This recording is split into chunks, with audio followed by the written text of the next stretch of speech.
I'm Rob Connoley, author of Acorns Cattails, a modern foraging cookbook, and today we're going to talk about scarcity and sustainability when foraging with a special look at one of my favorites, stinging nettle.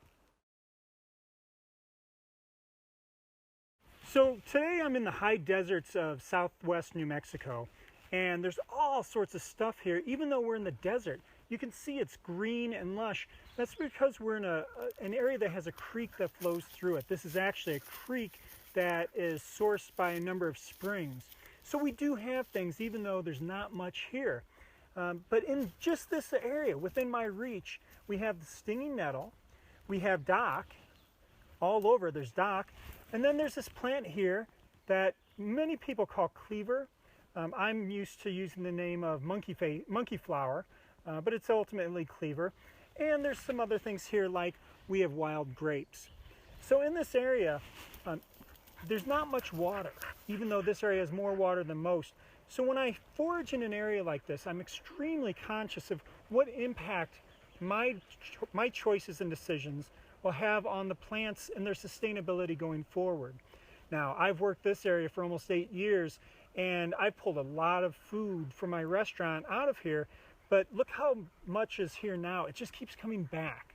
And if you keep that in mind as you forage, don't go with the rape and pillage mentality, but the how can I make this even healthier for next year mentality. Then you're doing good for the environment, and more importantly, you'll have food for next season and not just right now. That is the most common mistake I find with foragers, where they don't think about next year. They think about right now and making that special meal with a foraged ingredient, and then they kill the plant and it doesn't come back. Always talk to experts and find out what is the best way to keep your plants and your foraging sustainable going forward, because there are local experts all over the country. But right now, let's talk about stinging nettle. I love stinging nettle. It's a really good ingredient to use. I tend to use it for sauces, but the thing is, a lot of people don't know how to identify it. If you look at it, it's a very obvious plant. It just stung me. This is how we know.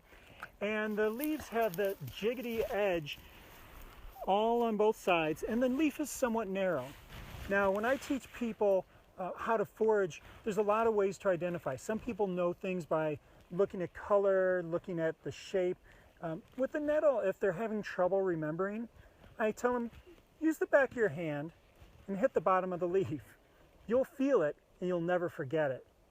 Now, when it's time to actually harvest some of the nettle to use, what I like to do is, you may want to wear gloves. I'm used to doing this, but gloves will protect you from the sting. The sting is on the bottom of the leaf.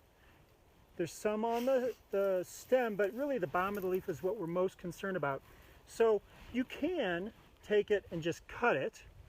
What I like to do is take the individual leaf, roll it into itself on the bottom of the leaf, because now I've just captured all those stingers, and now I can hold it and I can eat it straight off the plant. Stinging nettle has a great flavor. It's the best I can describe it as chlorophyll. It's a very fresh, rich, green flavor, and it's great in sauces. It can be put in salads, but generally you want to put it into a liquid somehow. If you blanch it, that will get rid of the stings. You can boil it and pull that beautiful green color out, and it'll work really well into a number of different dishes. In the cookbook, I use it primarily in sauces. This one, again, should be everywhere, and you should be able to find it. Make sure you identify correctly and enjoy. If you want more information on my restaurant, the cookbook, or just anything about foraging, head to some of my links.